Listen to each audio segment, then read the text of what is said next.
Hello friends, hello friends, hello friends, hello friends, hello friends, and welcome to the Union Labor Advisory Network. I'm Mike Fina. ULA's mission and vision is to support, educate, and promote union labor in our communities. There are great careers that you can have within the building trades as well as public sector unions. We're here to shed light on those opportunities, what they're doing, what these jobs are all about, and highlight them across the ULA's platform. Oh, we're going live now. All right, 5, 4, 3, 2, 1. Hello, friends, and welcome to the Union Labor Advisory Network Podcast. I'm Mike Fina, here for the series Talking Brick. I'm here with Jonathan Holsgrove, who's what's your position right now? What's Vice President and Field Rep. Vice President and Field Rep. And, again, Jonathan, I just want to thank you for coming and sitting down with us today on this podcast of Talking Brick to learn a little bit more about you, your career, how you got started. Again, for the audience, we just want to bring light to some people that I believe are really special in the trades. Somebody that you're a mentor to me, and again, like I've told Tony LaCava before in a previous podcast, I would not be here if it wasn't for you or people like you that have got us to where we are today. With ULA Network, the podcast that we have, and now Talking Brick, it's unbelievable, right? I mean, this is crazy. It's been a long road. Yeah, you, me, and Steph, and how we got here. I mean, yeah. I just and now we're in Huntington, New York, just learning about doing podcasts a little bit. My first podcast. It's your first podcast? Never done a podcast. Oh, before. dude, so we're gonna have. I didn't know today. what a podcast was until you came along. Get out of here. Didn't know. My first one. Well, listen, for the people that are here today, the audience that are listening in, again, you have a pretty, interesting career path at how you actually got to where you are today. Yeah. For the audience, maybe you could just shed light, where you how you got started. I mean, what you studied in college, and and how you got here. It's I'll give you the short version of it. Come on, we got some time. The long version is way too long. I'm going to bring it out. I'm bringing some stuff out. I know. I got drafted out of high school to play baseball, so I thought I could go play professional baseball. Unfortunately, an injury, kind of killed that dream. So I went back to college, tried to reinvent myself. I thought I was going to be a New York City police officer. So I went to college. I got a associate's degree in criminal justice. Unfortunately, I was accidentally shot while I was going through the process to becoming a police officer. So the NYPD, they frowned upon getting shot before you became a cop.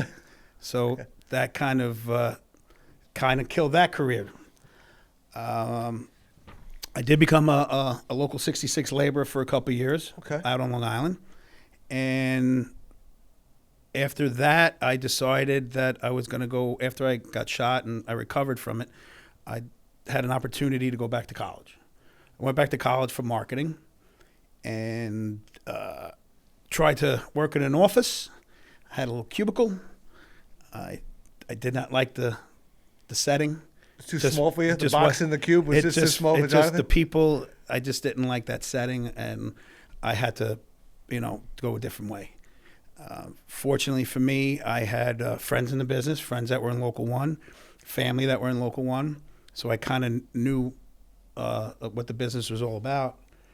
And the super of a company that I was friendly with offered me a job.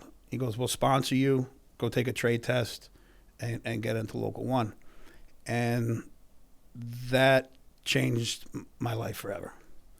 I went to work for Graciano, and my foreman, my super, Gina Marquez, changed my entire perspective on life and what direction I should be going in.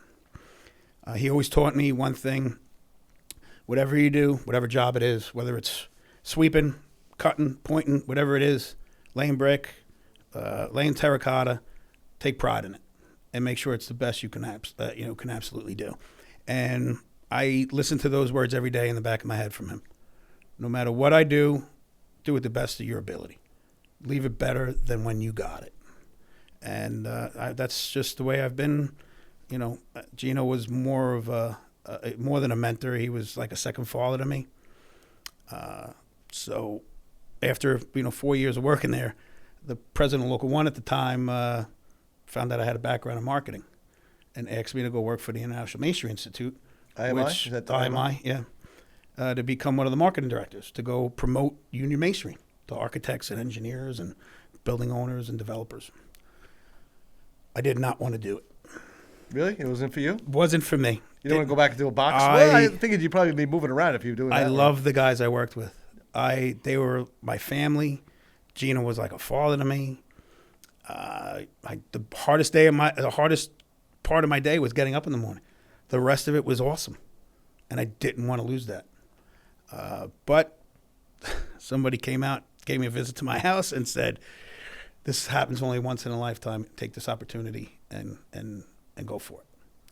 So I did, and again, that was probably the second best decision I've ever made. Okay. It's led me to where I am right now, and not to take anything away from Joe DiMaggio, but I wake up every morning thankful for being able to represent Local 1 in this union and all the members in it. And it's one of the best jobs. You can ask anybody that knows. It's the best job in the world, representing these members. Yeah. That's it. And you took the job, I guess, in marketing with IMI. You took that particular role. I got a chance to meet you when you were more into, in the training center. So maybe take us like what happened from IMI to the training center, how that actually got started. In 2006 or 7, some scaffold accidents happened. So the commissioner of buildings at the time, Patricia Lancaster, started a scaffold task force. And they asked somebody from Local 1 to represent them. So Sid Lanzafame, who was the president at the time, told me to go and represent Local 1 on this task force. So I started to get really involved in safety training. We helped develop all of the training that's in the city right now. Pretty much all of Chapter 33 was based off of the task force work that we did back in 2008. This is all scaffold training. This is all safety. All for scaffold safety training. Safety. Okay. Pipe scaffold, suspended scaffold, all of it.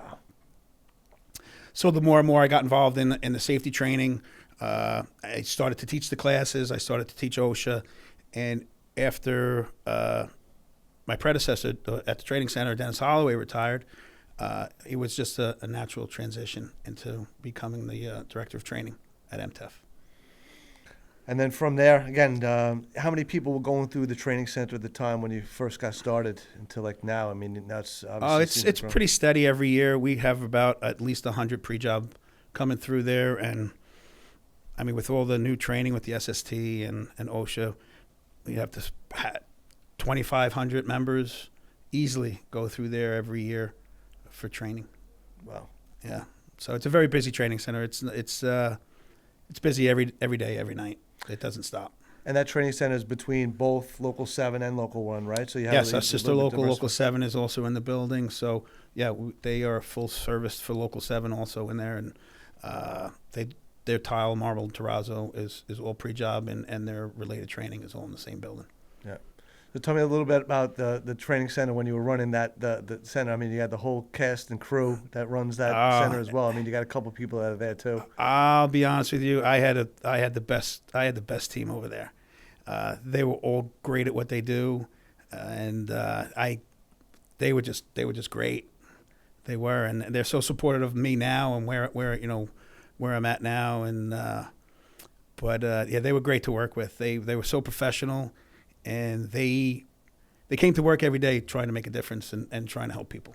So I mean, that's what we do now in leadership. I mean, we're here to help everybody have a better day, a safer day, and that's our number one commitment, is to make sure that all of our members make it home after their shift. And it all comes down to the training staff and everything that they did there, and they're so committed and so professional. I can't say enough good things about them. Yeah, and Jonathan, for me, we had a conversation with Tony too, and what inspires me the most is really going through those training centers and meeting, your team, the staff that you guys worked with, the whole crew that's there now. It just inspires me because I could see the light and some of the members or the pre-job guys that are there today, and just doing or honing in on their craft, their skill. Yeah. And like you mentioned before, safety is, the first and foremost. Number one priority.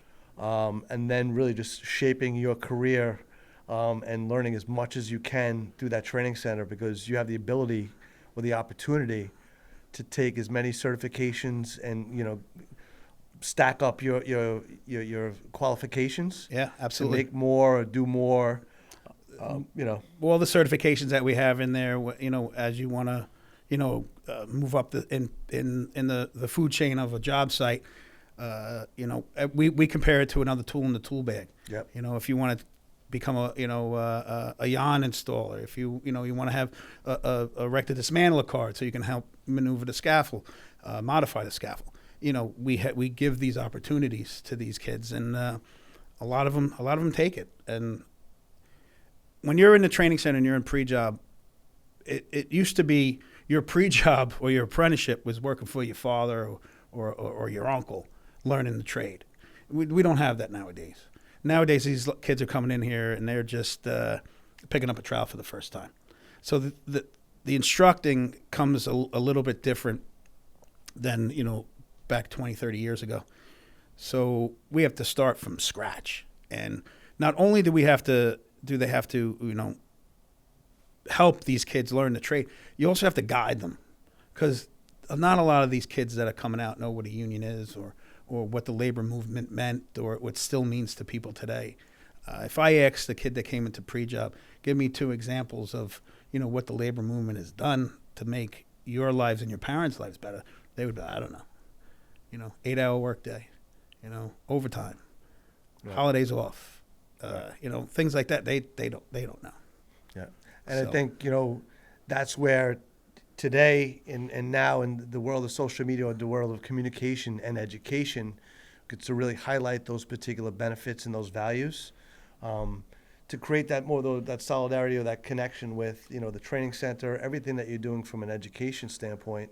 Right. To make people aware of, one, it's just not better pay that you're getting, but the overall benefits and then the values that you have. Like you said, another tool in your toolbox. Right. If you have an ambitious person that really, one, enjoys the craft and then wants to, you know, have a better life, and is dedicated, you know, they have the access to people like yourself and the leadership team to help, you know, guide them absolutely into a position. And absolutely.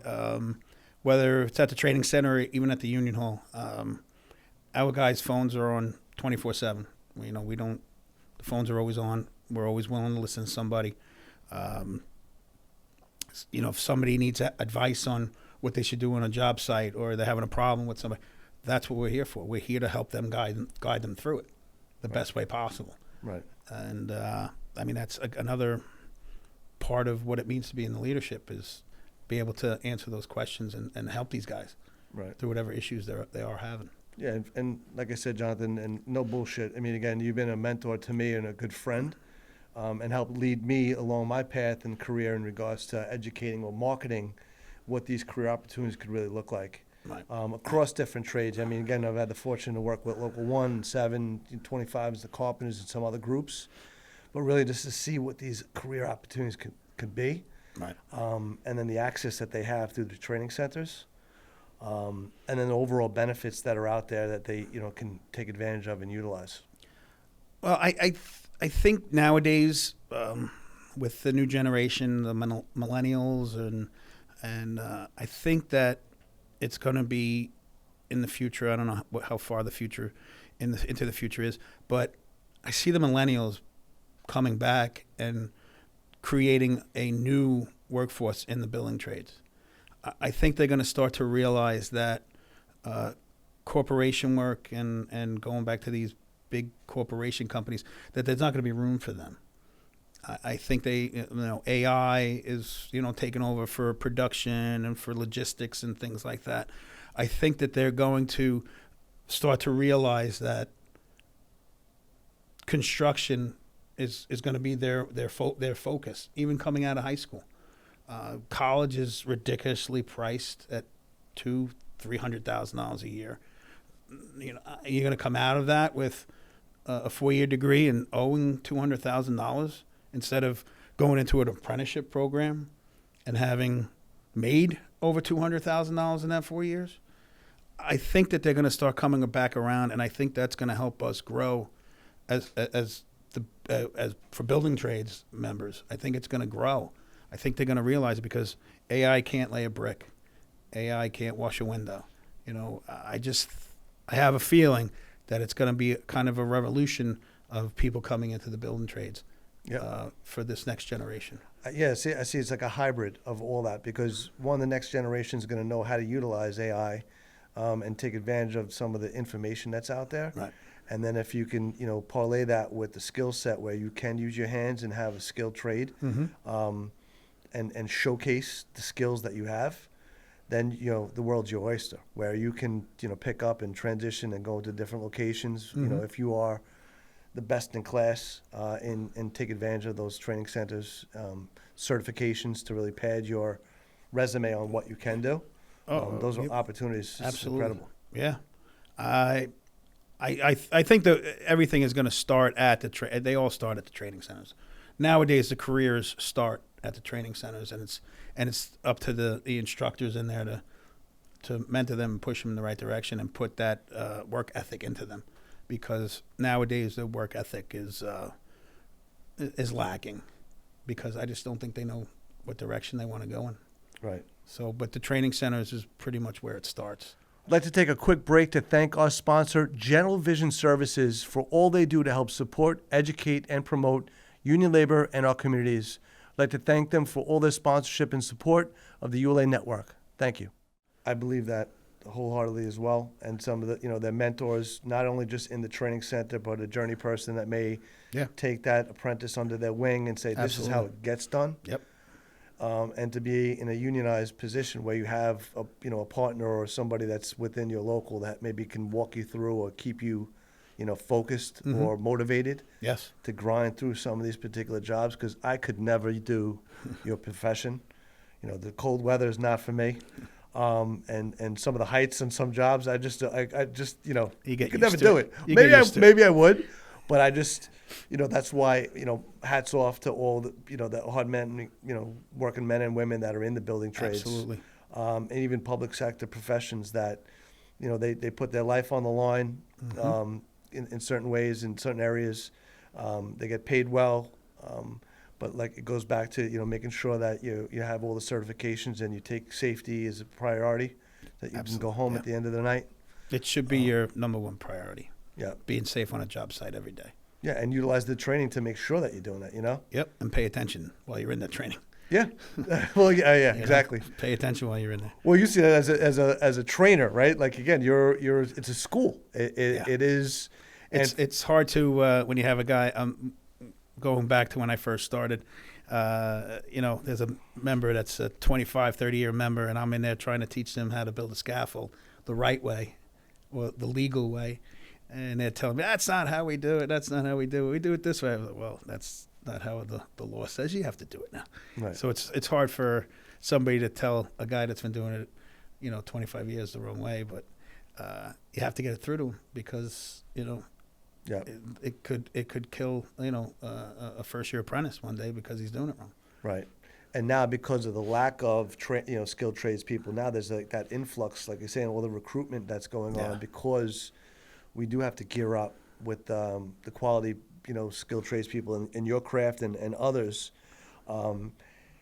That's why I think there's such an opportunity for people, if they're aware about these careers, these opportunities, and to get into an apprenticeship. It's the golden ticket, right? Well, not to kiss up to you a little bit, but what you've been doing for us over the last year and a half has been amazing.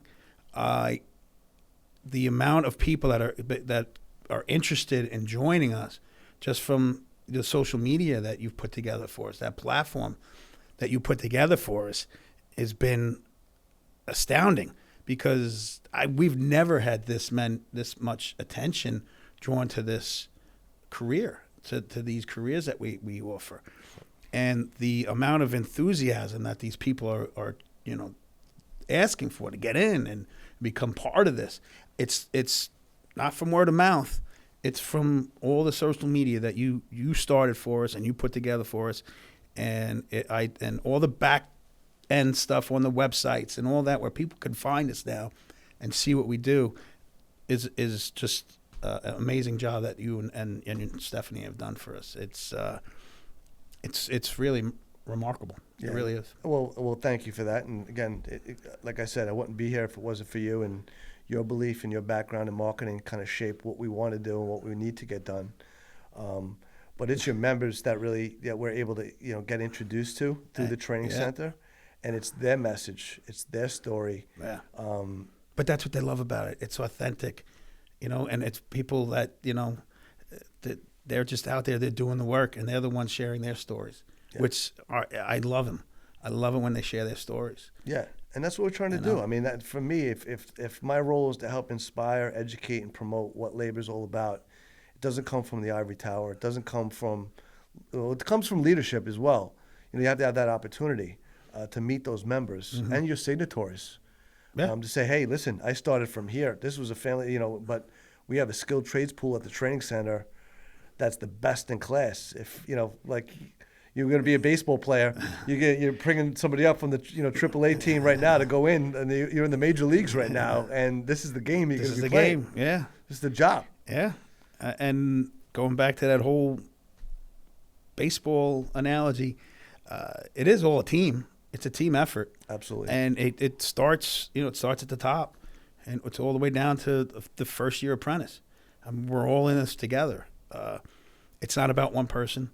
This is all about, all the building trades, not just local one, all the building trades, working together and having that fight every day.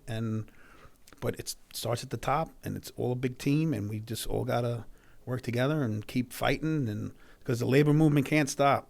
No. It's a movement, can't stop. We're in a mission-based. I'm in a. The company we built it's a mission-based company to support these opportunities, these trades, and educate people on what they're all about. From the high schools, of which we've had the privilege of bringing some high school students, those vocational high schools, through those your training center, to showcase what the careers, hands-on training, and facilitate this and say, this is what it's about. Can you do this? Yeah. Remember, it's not going to be warm here. It's going to be 30 degrees, 20 degrees doing it. Can you do it? I think that's the best way to show somebody how to do something is actually put the brick, put the trowel in their hand. Like, I love it when you bring in architects and engineers in there, into the training center and give them a little bit of a project to do and then show them how hard it is. It ain't easy to just, lay a brick, not just to lay one. Do 200 of these a day. Do 400 of these a day. We did that. We did that interview. We had the CUNY School of Special Design come in. Yeah. And then had those interviews with the apprentice, and to hear their voices coming directly out of them, say, never realized how difficult this. They could put it on paper, they could draft it, but to see the physical labor and the craftsmanship and the excitement of the members that really love this craft, do it. And just think they did it on a floor. Yeah. They didn't do it 20, 30, 40 stories up in the air. Exactly. So there's nothing like getting a person on a site and showing them exactly what we do, because you will be in awe with what some of these guys can do at the heights they do it at. So I look at it as an art, man, and some of these people are really artists in their craft and their skill. From fabricating in the different trades to laying brick and all the stone and PCC, revitalizing what some of these landmark buildings look like in the city and the terrazzo and all these other things. It's just now we walk around the city and just like look up and say, this is how this city was built. Yeah. And there's so many, But now you can walk around and say, I know a guy who worked on that building. Exactly. I know a guy. I got a guy. It's so crazy, because now there really is a resurgence of these opportunities. Yeah. And people around my neighborhood's like, oh, people in the trades? I'm like, yeah, I know a lot of people in the trades. It's like, oh, well, could you help me out here? I was like, I'll do my best. But these are the apprenticeship. These are the steps. This is what you need to do. And it's happened more and more frequently now over the past couple of years where I'm just starting to see it and they're coming to me. Yeah. Obviously, the media stuff that we're pushing out, but just to see that their kids are like, the college might not be for them. I'm seeing that more and more. I've been to career days, and I've had the kids come in through Opportunities Long Island, have come through the training center, and I've seen more over the past 20 years of being in the training center. I've seen it grow from a small amount to a very large amount of people that just don't have college in their future, and there's nothing wrong with that. Yeah. There's nothing wrong with it. I'm a firm believer that you can have just as good as a career and life as a construction worker than you can with a degree in marketing. Today's world, 100%. And you can get those certifications at night. Again, if you have the aspirations and you want your bachelor's degree, by all means, after hours, take those courses that That's are available. COVID Yeah. pushed all that stuff right into a whole different stratosphere of what is capable. Oh yeah, of them. that COVID really did put a little push onto being able to do things online, and keeping people isolated, which I'm not a fan of. No, not the isolation. But yeah, I mean, there are many opportunities out there right now that people can get degrees online and take OSHA classes online. But the one thing they can't do online is learn how to lay a brick. Exactly. Or lay a piece of terracotta, or put a set of limestone, or set of paver. You can't do that online. You have to get your hands dirty. You have to get into a training center to do that. It's great. It's the coolest thing. Yeah. And again, I feel like so fortunate because again, my world of in my past world of like finance, it's the membership. It's like, how do we drive more members to these, membership group organizations, these labor organizations, and showcase the skill, the craft, the artistry of what these opportunities could really look like. And, people that know me, like I'm like a little over the top sometimes. I got a lot of energy, but it's like, it's only because I see the opportunity for so many people that I didn't have. And now that I dropped everything in the world of finance, I know it's never leaving me. Right. But if I look macro in the world of labor, how do I play a role in supporting or promoting you and the members? It's just great. Like, I've known you, I'm going to go with pre-COVID, as Mike the Money Guy. Yeah, yeah, exactly. And then there was Mike post-COVID, who became a social media, expert, and came to me with the idea saying, this is what I want to do. And I was like, this is great. Let's do it. What do you need from me? And I'm telling you, what you've done, not just with ULA, but with our social media, has been awesome. Thank you, man. Thank you. I want you to keep that up, all right? Yeah. No. It's your... And anybody out here listening that needs a media consultant, call Mike Fina. Thank you very much. But you know what? What's also really near and dear to me, and again, it's just a way to showcase what labor's done for me is, the foundation that we've been able to establish, our 501c3. Again, knowing my dad, a veteran, when shit hit the fan during COVID and we wound up losing him, unfortunately, during that time, labor, talk about solidarity and family, took care of my family. And I talk about it all the time because, again, these MAP and EAP programs, I'm never the same. I'm not the same person I was. Again, I've changed. And it's labor that really helped guide me, support me, and just kind of shape me and keep pushing me forward to do what it is that I really enjoy. And, if I could share that message with the world on, my friends in labor, my family in labor, I just feel like I have a really good career, a good life in doing it. And again, we're just continuously trying to shape that so that, we do have a career, doing it. Because I know where collectively we can take this. And it's just getting everybody, connected in the best possible way, people that share that same mindset and that mission. Well, I think that you are on the right path of doing all that. Yeah. Because what you do and the people you get together in one room at your event is great. And the more you bring people together, the stronger we could be. Yeah, and that's one thing that I'm going to be working on into next year is really working with you and leadership to figure out how do we create more of these open houses, showcase the craft, the skill, the opportunity, and bringing in these schools or creating more open houses alongside some of these economic development centers like National Suffolk Building Trades. Opportunities Long Island's done phenomenal work. You look at all the ARC initiatives, from pathways to apprenticeships to women in the building trades, Construction skills, Yeah. new. Yeah. I mean, there's so many inspirational people that I've met within each individual chapter, and these are feeding, or like breeding grounds for, these apprenticeships, right? Absolutely. Yeah. We've been working with all those organizations for as long as I've been around. I remember when Eddie Malloy was, started construction skills. Yep. I mean, and look where that is now. And helmets to hard hats, and again, Opportunities Long Island, and all of those.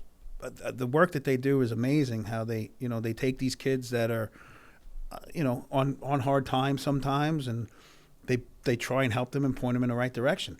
Yep. And I think it's great. It's admirable what they do, and that's where I want to be. I look forward to working with them all still. Yeah, for me, it's shedding a light on all those opportunities. Yeah. And it is economic development, because I look at, again, like we talk about macro, that's another dues-paying member into a profession that they can have a career with, and really, hone in on skills that they may never even known about. And that's one thing nobody can ever take away from them. Yeah. Once you learn that skill, it's yours forever. It's yours to keep. So it just depends on what you want to do with it after we teach you how to do it. Exactly. So, yeah, I mean, the world of media, there's so much opportunity there to really highlight and showcase. And like we talked about, showcasing those members.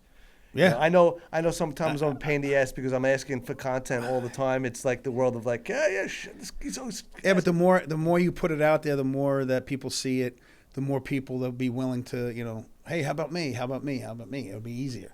It'll get easier and easier every time. Oh, yeah. So just keep it up. I'm telling you, you're going to have plenty of content. Plenty of content. Well, after this one, we're going to be chopping this thing up. Plenty of content. But, again, Jonathan, I want to thank you for everything that you've done, continuously do. My pleasure. Excited to see. You're a good man, Mike Fina. You too, brother. We'll hug it out later on. All right. Then we're going to hug it out. But, again, this is just the beginning, and we, obviously our Talking Brick podcast. I think I love it. I mean, if you like this stuff over here, we built this stuff out. It's cool. I like it. Yeah, and then keep it up. Thank you, man. And we'll get some more leadership if they want to talk. Anybody else that's like we could pull out and get their stories. Sure, we can get a lot of guys that want to talk. But the members, like I said, Yeah. I mean, some really incredible members from the retirees that really showcase and share their life story, and have been mentors to the next generation. And then the new class of people that are just coming into their journeyman status, and sharing the hard times, the good times, and knowing that it's not easy, but if you could rough it through, nothing's easy. Nothing's easy. Nothing's easy if it's worth it. Yeah, and you're going to make good money. I mean, somebody's going to pay you. You got to do something. Yeah. Listen, if nothing comes easy to anybody, I don't care what it is. No. You always got to put work into it, and the more hard work you put into it, the easier it's going to get. Yeah. Right. Yeah. Can't be hard all the time if you're good at it. We just keep working on the skills right here. I mean, and remember one thing: when you wake up in the morning and you love what you do, you never have a job, right? It's not a job. It's not a job. No, it's great. So, well, again, I just want to thank you for everything. We'll wrap this stuff up. All right. Again, I just can't thank you enough, and we'll just continue to keep doing what we do. Keep doing what you're doing, Mikey. It's great. Awesome, brother. Well, thank you. Thank you. Thank you for having me. You got it, brother. So let me roll up my tagline over here too. So that's a wrap for this episode of Talking Brick. We want to thank Jonathan Holsgrove. Holsgrove? Close enough. Holsgrove. There you go. Holsgrove. We want to thank Jonathan Holsgrove for sharing his story, as well as obviously the leadership and your commitment to the craft and working with BAC Local 1, Bricklayers Local 1. If you're interested in a career in the unionized construction trades, want to learn more about apprenticeship opportunities, or just to support the men and women building our city, be sure to follow, subscribe, and share this podcast. Until next time, stay safe, stay union, and keep talking brick here at the Union Labor Advisory Podcast. All right, take care. Yeah, you're funny. All right, man. I'd like to thank all our sponsors for helping to build and promote the ULA Network. It is because of you that we're able to support, educate, and promote informative content relevant to labor. Please subscribe, like, and share our channel and media. I'd like to thank you all for your support.